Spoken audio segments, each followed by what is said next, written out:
Hello and welcome to yet another episode. This is season 1, episode 3 of Hospital Survival Guide. I know you guys really enjoyed episode 2, and in this episode today, we're pretty much going to be looking at the 5 things I wish I knew before starting my junior residency. This is of course Hospital Survival Guide season 1, episode 3. If you haven't yet subscribed to the channel, please hit the subscribe button, hit the bell notification icon to be receiving notifications of such videos every time I post. Drop a like, drop a comment, and let's jump right in.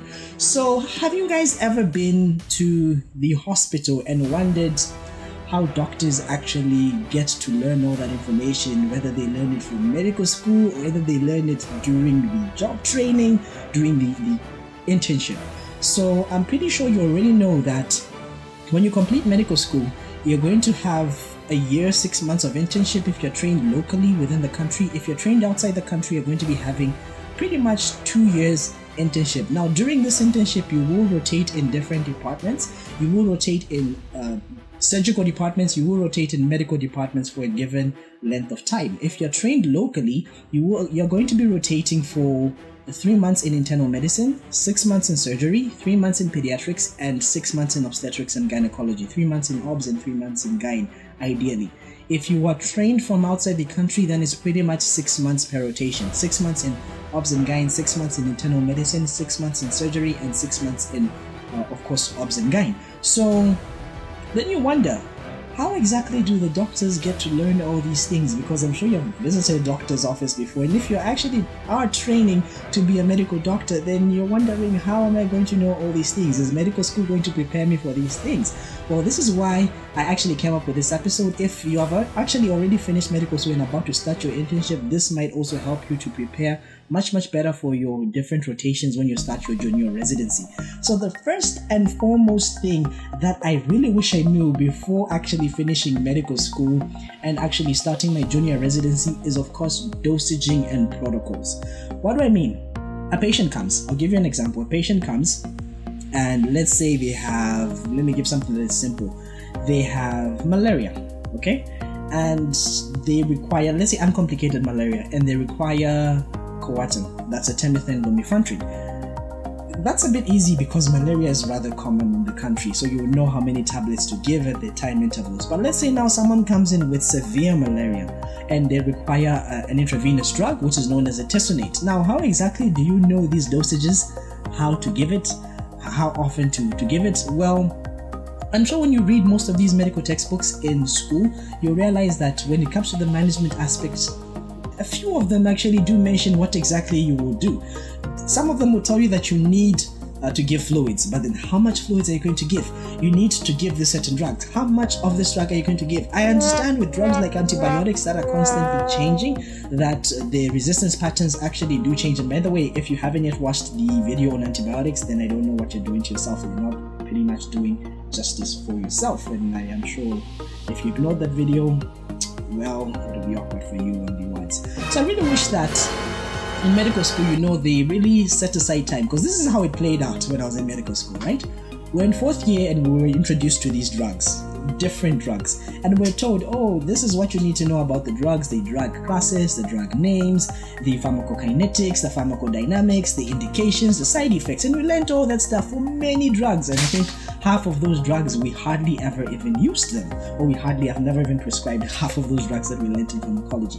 Then after that, we went on to 5th year, and in 5th year we were introduced now to clinical conditions, pretty much getting to see them on a first-hand basis. Now, in these clinical conditions that we're getting to see on a first-hand basis, there was a point where it came to management, and they told us that, okay, dosages, you're going to learn them in 7th year. They pretty much taught us, and that was a pretty good job. We went to 6th year, it was a bit here and there because those are subspecialties. Then we went to the final year. Now, in the final year, that's where I don't know what happened, but at any point of all the doctors I interacted with, when we had tutorials, they wouldn't really emphasize much on the dosaging. I don't know, maybe they thought that we would pick it up as we study, or we'll pick it up when we started the internship, but no one really emphasized on the dosages, such that when I was finding myself on the first day of my junior residency, I was a bit shorthand on some dosages of some drugs that I wasn't so familiar with. So in this vein, what I would advise you if you were actually starting your junior residency, if you were starting your 7th year or you're in your 7th year, if you're a 5th year that's overzealous, we all know we have those 5th years that are overzealous, that wants to outdo everyone else. I'm not going to mention any names here. So pretty much if you're overzealous, or you are a final year student, or you've just completed medical school, or you're waiting to be posted for internship, the best thing that you can actually use are the protocols. Each department, I haven't seen one for surgery though. If you really have one for surgery, please let me know and send it through. I really haven't come across one, but I've seen one for obstetrics and gynecology. I've seen one for internal medicine. I've seen one for pediatrics. So these protocols pretty much have disease conditions and exactly what you're supposed to do for these patients. If they tell you that, okay, this is how much drug you're supposed to give, this is how much artesunate you're supposed to give per kg body weight at 0, 12, and 24 hours, and thereafter you can transition them to oral medication if they improve, or continue them once a day up until 1 week at least. So the protocols are the ones that usually have this type of information, and you won't find most of this information, and I can guarantee you that the textbooks that you're reading are pretty much going to be telling you complicated malaria, just give artesunate, and they're just looking at you like that and chilling for you now to get to the internship site and realize that you don't know how much artesunate you're actually going to be given. Another such important book is of course the British National Formulation, or the BNF. I don't know if that's what it stands for, but the BNF. Make sure that you download the latest version of the BNF from the net. It will help you with the different dosages of pretty much almost all the conditions in the world. Imagine that. So that should be your friend whenever you are rotating as an intern. You should familiarize with that. Then of course the second thing is breaking bad news. Now this one almost broke me as a person. Like I already alluded to you in the first video of this, I had witnessed my first death when I was in 5th year. I was in the surgical rotation, funny enough, and I started with the surgical rotation during my internship. So this is now breaking bad news. It was, you know, at 5th year, that weight is not on your shoulder. That hurt is not on you that the patient has died. So the first time a patient ever died, and I was on call, because usually the junior residents are the ones that are on call, that are running the hospital. So if you're a junior resident, there will be a time when you actually have to break bad news to the patient. So I was on call, and I was called, and the nurse there told me that this patient had deteriorated and actually needed some form of resuscitation. I got there, did all I could, but when it's time for a patient to die, then no matter the efforts that you put in, of course we do wish the best for patients, but sometimes it just doesn't work out and the patient died. So this patient dies, and I'm just there confused, and you know, it's getting to me. I'm like, is it my fault that this person has died? Have I done the right thing? Did I do what I was supposed to be doing effectively? Did I miss a step at any point? I started questioning a lot of that stuff. But of course I didn't have a lot of time to think through all this. This was all in just like in retrospect after these events had already happened. Now, just as I'm about to leave, because usually when we certify that a patient has died, you have to write in the file and certify the time of death and all that stuff. And then of course one of the most important thing is of course informing the relatives, because the power now is on you as a junior resident, as a doctor, to now inform the patient's relatives that this patient has died. So I'm just there now about to, I wrote the notes and everything, certified the patient dead. Just as I'm about to leave, the sister's like, oh doc, you need to tell the relatives that their relative had died. And I'm like, oh my goodness, I have never done this before. The only thing that we've ever done is if I can remember, in psychology or behavioral science. That was way back at 3rd year. And that was the only time we ever learned about breaking bad news. How exactly am I going to do this? I gathered up some strength and pretty much sat these people down, made sure that I found a quiet place and sat them down, asked them who they were and how they were related to the patient, and pretty much broke the bad news to them in a very calm manner. And the worst thing that actually ever happens is watching their relative like break down into tears right in front of your eyes. My body was just filled with so much hurt and so much pain that it felt very, very bad for me. And I've been just continuing the cold day, and There was even one time when I had to break bad news and I was with a bunch of students, and they even asked me, are you really okay? Is everything okay? And I just brushed it off because I didn't want to come off as being overly sensitive. We know those kind of people.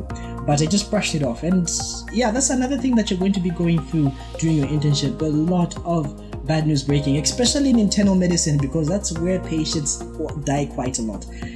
Every week there are patients that are dying, and it easily can tip you into depression. It can easily tip you into being sad, and you can take up a lot of bad habits. But the thing that you should do, especially when you feel like it's getting enough, find some time to unwind. Get a new hobby, of course, a good hobby, not a bad hobby. Like some people take up some nasty things, and I'm sure you've heard the rumor that most doctors actually drink a lot to actually numb everything that goes on and everything that we go through. But of course, take up something that is constructive. Who knows, maybe you can start up a YouTube channel. What do you think?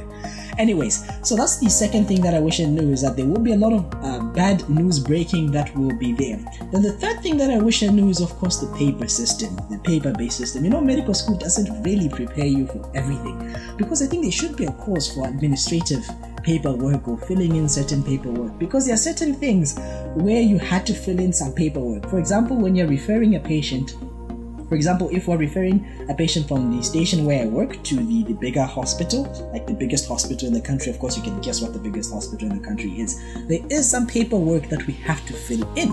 Now, we're not really taught this in medical school. Even when you're on the wards, you would be lucky as a student when you're on call or when you're doing the ward rounds if you have ever come across such a situation and you actually take keen interest. But I mean, how many students take keen interest in knowing the paperwork system and how to fill out referral forms, how to fill out death certificates, which of course we do learn at some point. I think in 6th year, I think we did learn that. That's the only thing that I think we learned, and though it's still quite a bit of a challenge, but we also had some training afterwards, because it's a bit complicated and you have to fill it in a certain way.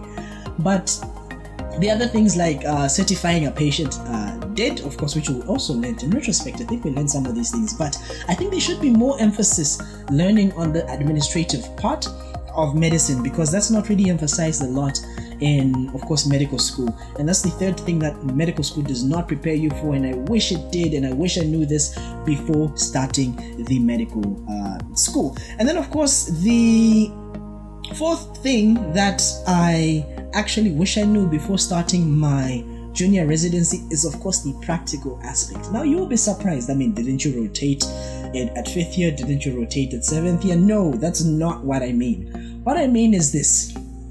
You know, when you have theory on one hand, let's say you're managing a patient on one hand who has a certain condition, and the book says do A, B, C, D, E for this patient. Now you get to the hospital, right? And the hospital can only provide you with A, B, C, and E.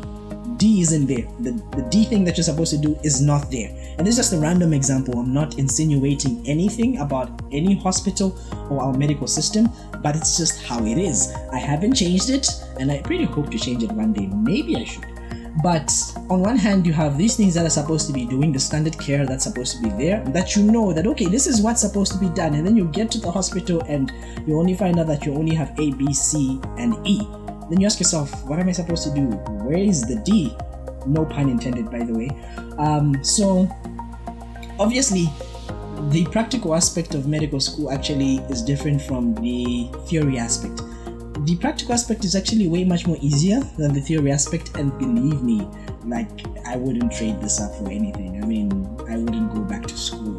Thinking of 4th year, that brings a lot of PTSD and a lot of anxiety issues.